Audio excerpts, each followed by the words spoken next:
Hey guys, if you're watching this, it's obvious that we are unable to get together for church today due to the weather. I hope that you're enjoying the weather, staying warm, but what I wanted to do today was I just wanted to come to you and give you a message to encourage, to challenge you today in your family, and something to think about and discuss together as your family as you gather together on a Sunday. We have been in this series now for a couple weeks entitled Unoffendable, and we're learning how we can live as unoffended, not allowing anger to overcome us. And that is always, as I've said before, an issue that is easier said than done. Offense comes natural to us. Anger comes natural to us. But what we've got to learn is how to let that anger go, how to deal with it so it doesn't overcome us and consume us. And so that's what I want to talk to you about real briefly today. Now, next week, we'll pick back up with our Unoffended series. But for today, I just want to give you a thought about being unoffended. You know, one of my kids or family member gave me a cup for Christmas this year, and it had a saying on it, and the saying was simply this: be careful what you do or say, it might end up in a sermon.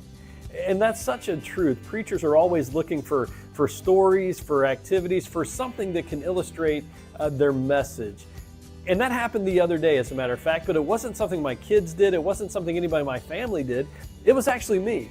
And I got very, very annoyed at the actions of one of my neighbors. And in that moment, looking back at it, I've come to realize this truth. I stink at being unoffended. I got angered and offended and annoyed by something that was done, and it just really bothered me for quite some time. And I've had to learn to let that go. Being unoffended is not easy. It's not something that comes natural, but it's something that we are called to do. And as we have seen in this series, the key to being unoffended, the key to letting anger go, is to learn to practice forgiveness. You know, in Colossians chapter 3, the Apostle Paul says this to the church in the Colossae. I've got to put my glasses on so that I can read this, and I'm actually in the book of Philippians.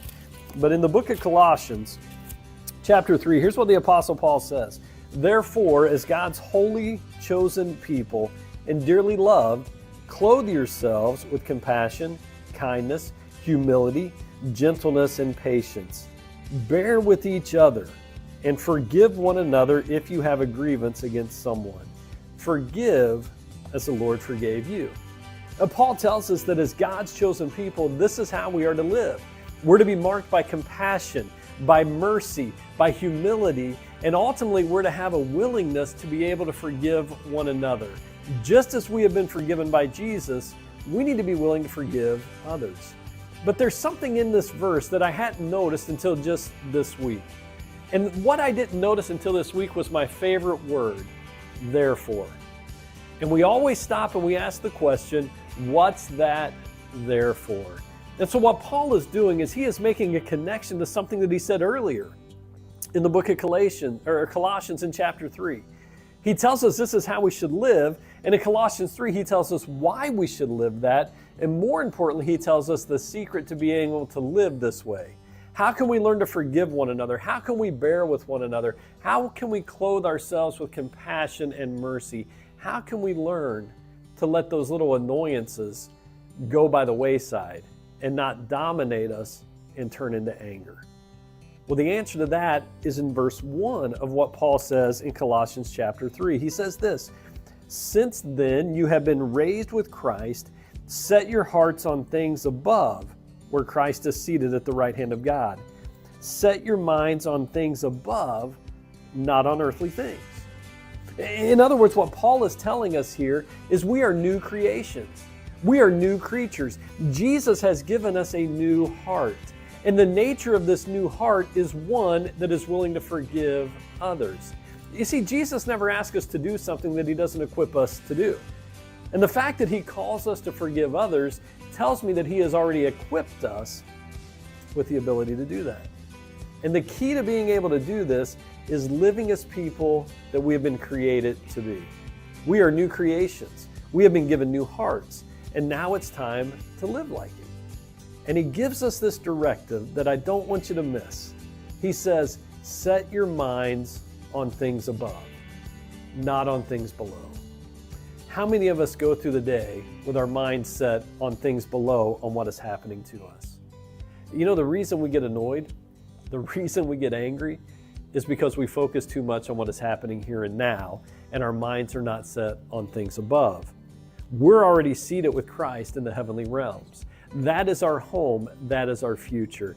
And I dare say this, maybe, just maybe, if we would spend more time thinking about things above and a little bit less time thinking about things below, maybe, just maybe, we wouldn't be as annoyed as often.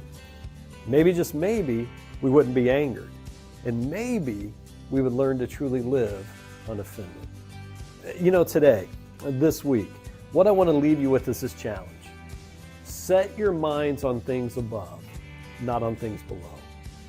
Focus on who you are in Christ and where you are seated with Him. And also remember that today may be trial, today may be sorrow, but there is coming a day where sorrow and trial will cease, and we will dwell with Jesus in heaven for all of eternity.